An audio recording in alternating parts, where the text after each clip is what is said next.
Herman, I'd love to know what appealed to you about taking on this role.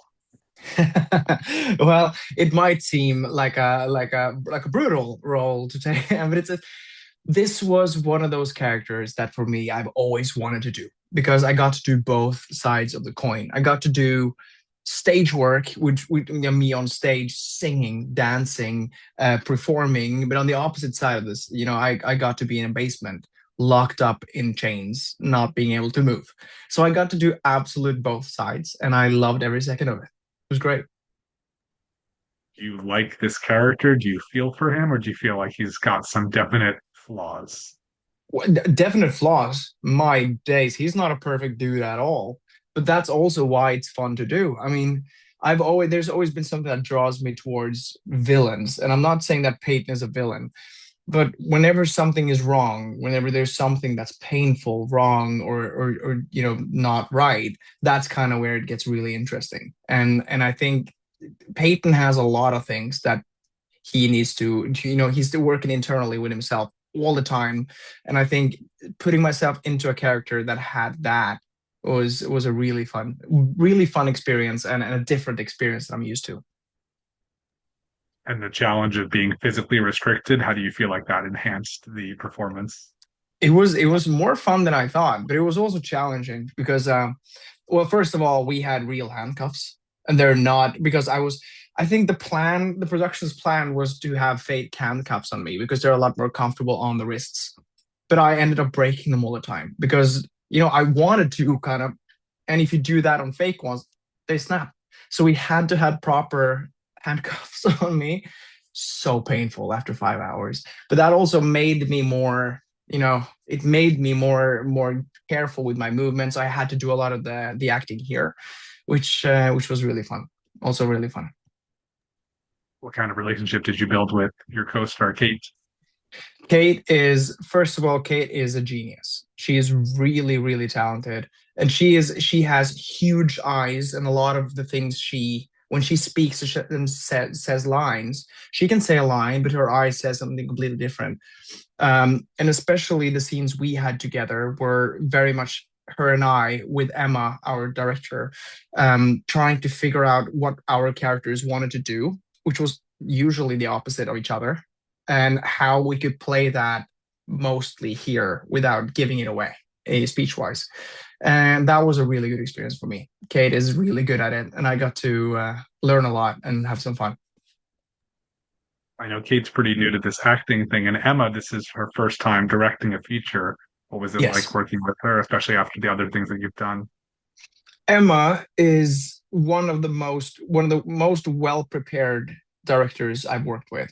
She knows her story and knows her plot. She knows how she wants it and why she wants it, which means that no matter what kind of question I had or anyone else had, she could either explain it or take a 2 minute thinking and then coming back with a proper answer and why, which let you put a lot of trust in her because you do understand what she wants because she explains it so well. But at the same time, she is very respectful when it comes to your suggestions as well. So if I had any notes, she took it seriously and professionally instead of pushing it away and pretending like I didn't do it. So yeah, she really did fantastic in the Sweetness. She said that they had to go all the way to Norway to find you. I'm curious if this, do you feel like this film is distinctly American? Like if it was made somewhere else, there'd be things that'd be different about it, or the story just wouldn't work? Well, it's hard to say. I mean, no, I don't feel like it's strictly American. There are some things in the movie that feels more American than European for sure. But no, I guess most of the movie happens indoors, right? So it's more about the human relation. There's obviously the wall-to-wall carpets. That's very much not Scandinavian. But other than that, no, it didn't really feel like a super just American film. It feels like people can relate to it no matter and wherever they are, which is good. I do think that the South by Southwest audience is particularly attuned to this film's vibe. What was it like for you just having that experience of South by Southwest? I've always wanted to go to South by Southwest. I mean, it's such a cool festival when it comes to movies and people that attend. It's a really it's like one of the coolest places to go, and being able to say that I've been there and had a movie there is such a huge accomplishment and something I'm very proud of. But that also, same thing goes with all the other people involved in it as well. We pulled up there with like a 15-person crew from like production, casting, and cast and everything. And we were all just so proud because we did it together, and the movie was made by people that, everyone had the same vision of making this movie as great as possible. So being there and sharing that together, sharing that experience together was exactly what we wanted to happen. Emma mentioned that she was sort of surprised that people were sort of evenly divided on how they felt about Riley. Do you feel like Yes. people had mixed feelings about Peyton also, or everyone was sort of on the same page? Yeah, yeah. No, I think the Riley character is absolutely the most challenging character to pinpoint, because there is a lot of things that Riley does in the film that I feel like is completely justified. And then there's a bunch of things she's doing that I was like, that is so above, it's like so beyond the, like, you're crossing the line on so many different levels right now. But it's so I think Riley is at the end of the day, and I think I kind of felt that in the beginning too. She is not necessarily just a figure. She is jumping ropes with both sides. And I think that's why she's so interesting. And then again, that's what Kate does so beautifully in this film. And you feel like Peyton, there's as much ambiguity, or people generally like him and feel for him? I think people generally feel for him. He does have things he's doing as well that's not justified, but at the same, I think most of what happens to Peyton happens it's explained pretty well. So I feel like Peyton is leaning more towards the good guy. I think people walk out of the cinemas and feel the same. At least they feel sorry for him, which is the least bare minimum we can hope for. Do you feel like you're different as an actor when you're doing a small independent film like this versus, a big budget period epic series for a streaming service? Yes, it's a very different experience in many ways.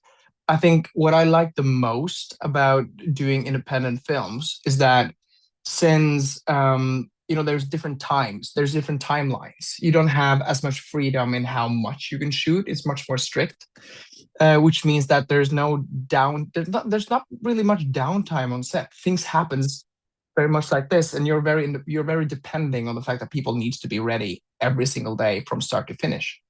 It honestly feels like we didn't go like overtime at all in the whole thing. We probably did. They probably didn't tell me about it, but it does feel like everything was on time. The lunch was always in the same time.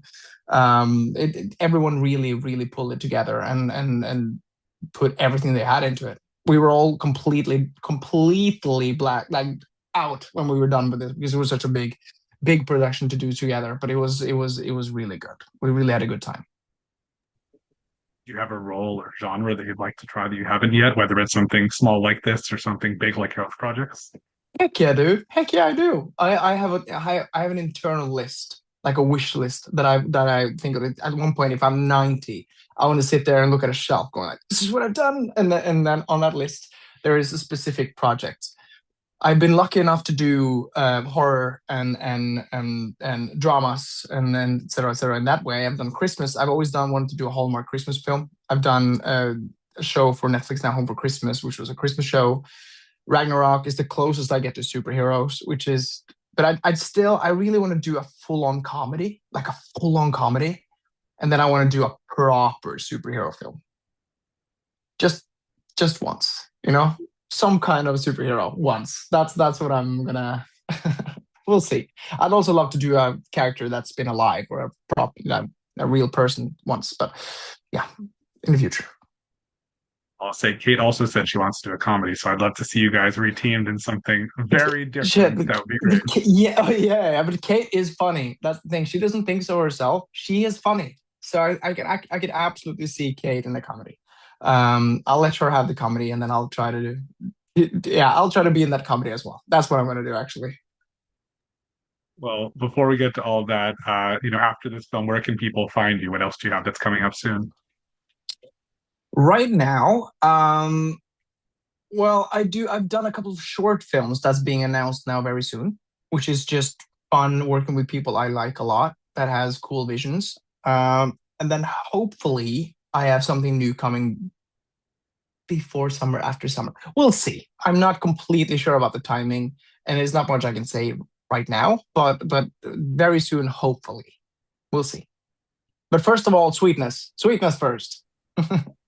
Well, aside from Sweetness and all the things you want to do, what have you seen recently? What's a film that you're really sticking with you right now? Right now? Oh, let's see, which one was that?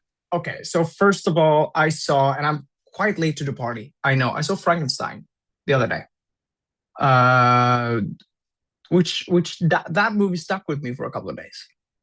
Really, it was different than I expected. It looked and felt very different. And afterwards, I felt unsettled very much, like for at least like 2 3 days afterwards, which is something I didn't expect from the film. I think I sat there afterwards having way too much. It felt so. I felt so bad for the characters, and I wasn't expecting to be that attached to them. So I think I'm gonna say recently Frankenstein. That movie caught me off guard. Awesome. Well, I'm excited about your career aspirations, and for Thank you, mate. in the meantime, I hope everyone really enjoys Sweetness. It's been a real pleasure, Herman. Thank you so much. Thank you, Abe. I really appreciate it. Have a good day, brother.